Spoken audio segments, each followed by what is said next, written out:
नमस्कार साथियों, स्वागत है आप सभी का हमारे यूट्यूब चैनल में एक और नई कहानी के साथ। आज की कहानी का मुख्य शीर्षक है अंतर्व्यवस्था यानी नीचे के कपड़े। तो चलिए कहानी शुरू करते हैं। जिसके मन की पीड़ा को लेकर मैंने कहानी लिखी थी, नीचे के कपड़े, उसका नाम भूल गई हूँ।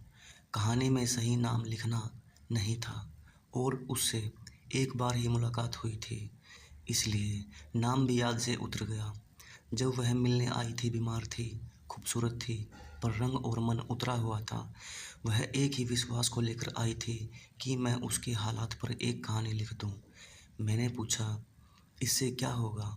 कहने लगी, जहाँ वह चिट्ठियाँ पड़ी हैं जो मैं अपने हाथों से नहीं फाड़ सकती, उन्हीं चिट्ठियों में वह कहानी रख दूँगी। मुझे लगता है मैं बहुत दिन जिंदा नहीं रहूँगी और बाद में जब उन चिट्ठियों से कोई कुछ जान पाएगा तो मुझे वह नहीं समझेगा जो मैं हूँ। आप कहानी लिखेंगी तो वहीं रख दूँगी। हो सकता है उसकी मदद से कोई मुझे समझ ले, मेरी पीड़ा को सँभाल ले। मुझे और किसी का कुछ फ़िक्र नहीं है, पर मेरा एक बेटा है, अभी वह छोटा है। वह बड़ा होगा तो मैं सोचती हूँ कि बस वह मुझे गलत न समझे। उसकी ज़िंदगी के हालात सचमुच बहुत उलझे हुए थे और मेरी पकड़ में नहीं आ रहे थे कि मैं उन्हें कैसे समेट पाऊँगी।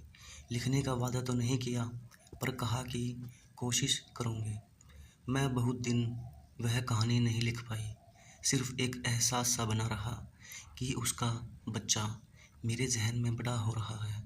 इतना बड़ा कि अब बहुत सी चीज़ें उसके हाथ लगती है, तो वह हैरान होके उन्हें देखे जा रहा है। कहानी प्रकाशित हुई और बहुत दिन गुज़र गए। मैं जान नहीं पाई कि उसके हाथों तक पहुँची या नहीं। सब वक्त के सहारे छोड़ दिया। उसका कोई अता पता मेरे पास नहीं था। एक अरसा गुज़र गया था जब एक दिन फ़ोन आया। दिल्ली से नहीं था, कहीं बाहर से था। आवाज़ थी, आपका बहुत शुक्रिया, मैंने कहानी वहीं रख दी जहाँ मैं चाहती थी। इतने भर लफ्ज़ों से कुछ पकड़ में नहीं आया था, इसलिए पूछा, आप कौन बोल रही हैं? कौन सी कहानी? जवाब में बस इतनी सी आवाज़ थी, बहुत दूर से बोल रही हूँ, वही जिसकी कहानी आपने लिखी है। नीचे के कपड़े। और फ़ोन कट गया। नीचे के कपड़े। अचानक मेरे सामने कई लोग आकर खड़े हो गए हैं, जिन्होंने कमर से नीचे कोई कपड़ा नहीं पहना हुआ है। पता नहीं मैंने कहाँ पढ़ा था कि खानाबदोश औरतें अपने कमर से अपनी घघरी कभी नहीं उतारती हैं। मैली घघरी बदलनी होती, सिर की ओर से नई घघरी पहनकर अंदर से मैली घघरी उतार देती हैं। और जब किसी खानाबदोश औरत की मृत्यु हो जाती है तो उसके शरीर को स्नान कराते समय भी उसकी नीचे की घघरी सलामत रखी जाती है। कहते हैं उन्होंने अपनी कमर पर पड़ी नेफे की लकीर में अपनी मोहब्बत का राज खुदा की मखलूक से छिपा कर रखा होता है। वहाँ वे अपनी पसंद के मर्द का नाम गुदवा कर रखती हैं, जिसे खुदा की आँख के सिवा कोई नहीं देख सकता। और शायद यही रिवाज मर्दों के तहमदों के बारे में भी होता होगा, लेकिन ऐसे नाम गोदने वाला ज़रूर एक बार औरतों और मर्दों की कमर की लकीर देखता होगा। उसे शायद एक पल के लिए खुदा की आँख नसीब हो जाती है, क्योंकि वह खुदा की मखलूक की गिनती में नहीं जाता। लेकिन मेरी आँख को खुदा की आँख वाला शाप क्यों मिल गया? मैं अपने सामने ऐसी औरतें और मर्दे क्यों देख रहा हूँ जिन्होंने कमर से नीचे कोई कपड़ा नहीं पहन रखा है, जिन्हें देखना सारी मखलूक के लिए गुनाह है। कल से माँ अस्पताल में है, उसके प्राण उसकी सांसों के साथ डूब और उतार रहे हैं।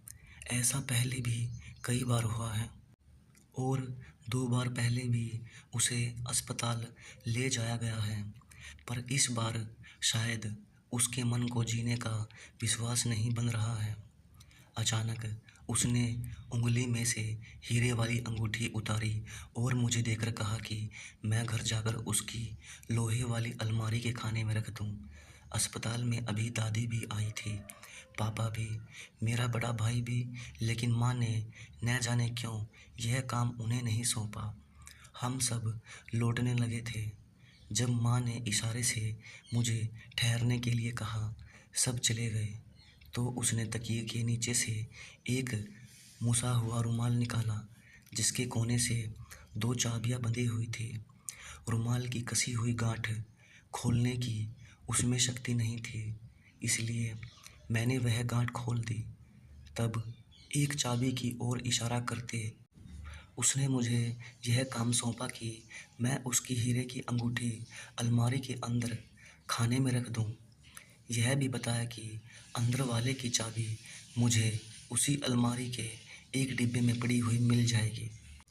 और फिर माँ ने धीरे से यह भी कहा कि मैं बम्बई वाले चाचा जी को एक खत डाल दूं दिल्ली आने के लिए, और दूसरी चाबी उसने उसी तरह रुमाल में लपेटकर अपने तकिए के नीचे रख ली।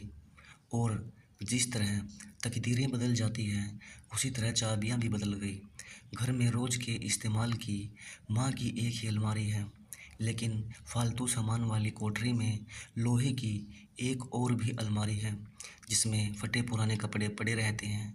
पापा के ट्रांसफ़र के समय वह अलमारी लगभग टूट ही गई थी, पर माँ ने उसे फेंका नहीं था और साकड़ बाकड़ वाली उस अलमारी को फालतू कपड़ों के लिए रख लिया था। घर पहुंचकर जब मैं माँ की अलमारी खोलने लगा तो वह खुलती ही न थी। चाबी मेरी तकदीर की तरह बदली हुई थी। हाथ में थामी हुई हीरे की अंगूठी को कहीं संभाल कर रखना था, इसलिए मैंने सामान वाली कोठरी की अलमारी खोल ली। यह चाबी उस अलमारी की थी। इस अलमारी में भी अंदर का खाना था। मैंने सोचा उसकी चाबी भी ज़रूर इसी अलमारी के किसी डिब्बे में ही मिलनी थी, और मैं फटे पुराने कपड़ों की तह खोलने लगा। पुराने उधड़े हुए सलमे के कुछ कपड़े थे जो माँ ने शायद उनका सूचा सलमा बेचने के लिए रखे हुए थे, और पापा के गर्म कोट भी थे जो शायद बर्तनों से बदलने के लिए माँ ने संभाल कर रखे हुए थे। मैंने एक बार गली में बर्तन बेचने वाली औरत से माँ को एक पुराने कोट के बदले में बर्तन खरीदते हुए देखा था, पर मैं हैरान हुआ। माँ ने वे सब टूटे हुए खिलौने भी रखे हुए थे जिनसे मैं छुटपन में खेला करता था। देखकर एक दहशत सी आ गई।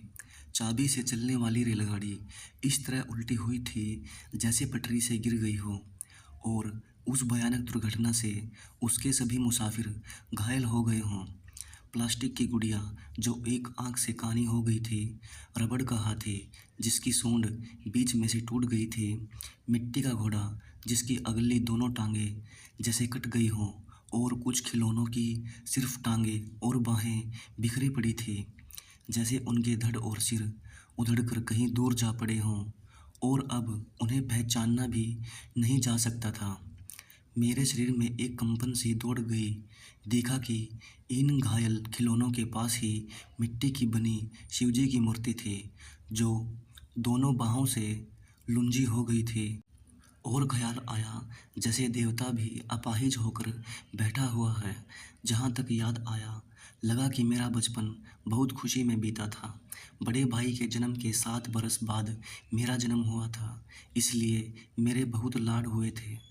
तब तक वैसे भी पापा की तरक्की हो चुकी थी, इसलिए मेरे वास्ते बहुत सारे कपड़े और बहुत सारे खिलौने खरीदे जाते थे। लेकिन पूरी यादों के लिए इन टूटे हुए खिलौनों की माँ को क्या ज़रूरत थी, समझ में नहीं आया। सिर्फ खिलौने ही नहीं, मेरे फटे हुए कपड़े भी तहों में लगे हुए थे। टूटे हुए बटनों वाले छोटे छोटे कुर्ते, टूटी हुई तनियों वाली झबले और फटे हुए जुराबे भी। और फिर मुझे एक रुमाल में बंधी हुई वह चाबी मिल गई जिसे मैं ढूंढ रहा था। अलमारी का अंदर वाला खाना खोला ताकि हीरे की अंगूठी उसमें रख दूं।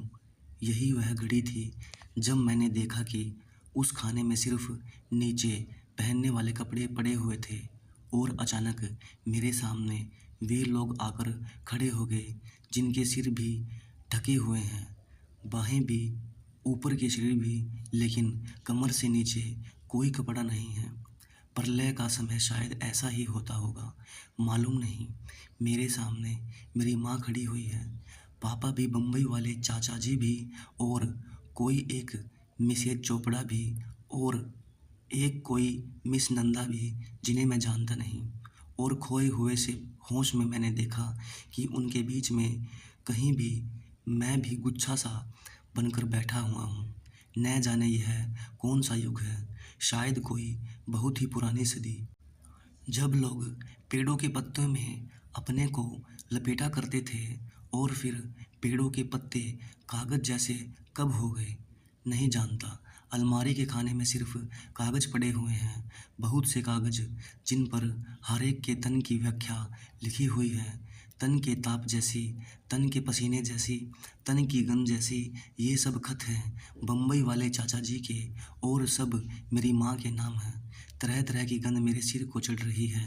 किसी खत से खुशी और उदासी की मिली जुली गंध उठ रही है। लिखा है वीनू, जो आदम और हव्वा खुदा के बहिश्त से निकाले हुए थे, वह आदम मैं था और हव्वा तुम थी। किसी खत से विश्वास की गंध उठ रही है। वीनू, मैं समझता हूँ कि पत्नी के तौर पर तुम अपने पति को इनकार नहीं कर सकती, लेकिन तुम्हारा जिस्म मेरी नज़र में गंगा की तरह पवित्र है, और मैं शिवजी की गंगा को जटा में धारण कर सकता हूँ। किसी खत से निराशा की गंध उठ रही है। मैं कैसा राम हूँ जो अपनी सीता को रावण से नहीं छुड़ा सकता। न जाने क्यों ईश्वर ने इस जन्म में राम और रावण को सगे भाई बना दिया। किसी खत से दिलजोई की गंध उठ रही है। वीनू, तुम मन में गुनाह का एहसास न किया करो। गुनाह तो उसने किया था जिसने मिसेज चोपड़ा जैसी औरत के लिए तुम्हारे जैसी पत्नी को बिसार दिया था। और अचानक एक हैरानी की गंध मेरे सिर को चढ़ी जब एक खत पढ़ा। तुम मुझसे खुशनसीब हो वीनू, तुम अपने बेटे को बेटा कह सकती हो, लेकिन मैं अपने बेटे को कभी भी अपना बेटा नहीं कह सकूँगा।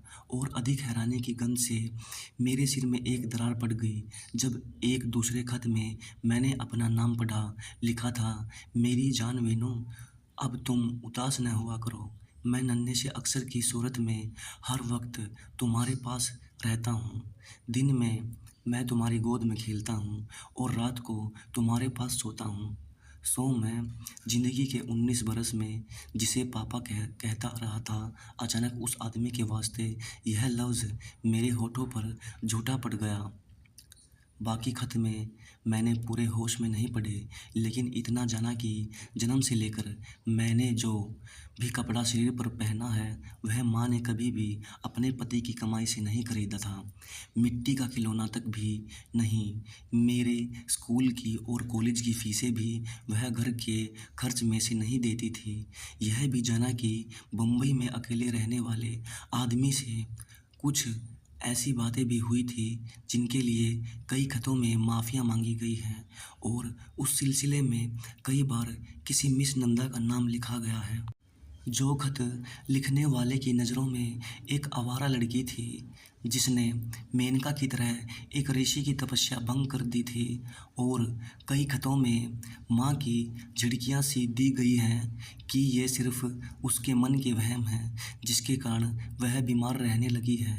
यह माँ, पापा, चाचा, मिसेज चोपड़ा, मिस नंदा कोई भी खाना बदोशों के काफिलों में से नहीं हैं, पर खाना बदोशों की परंपरा शायद सारी मनुष्य जाति पर लागू होती है। सबकी घघरियाओं और सबके तहमदों पर जहाँ उनके शरीर पर पड़ी उनके नेफे की लकीर पर लिखा हुआ नाम ईश्वर की आँख के सिवा किसी को नहीं देखना चाहिए।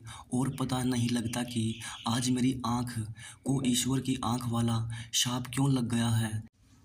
सिर्फ यह जानता हूँ कि ईश्वर की आँख ईश्वर के चेहरे पर हो तो वरदान है, लेकिन इंसानों के चेहरे पर लग जाए तो शाप हो जाती है। धन्यवाद। कहानी अच्छी लगे तो चैनल को लाइक सब्सक्राइब ज़रूर कीजिएगा और दोस्तों के साथ शेयर ज़रूर कीजिएगा।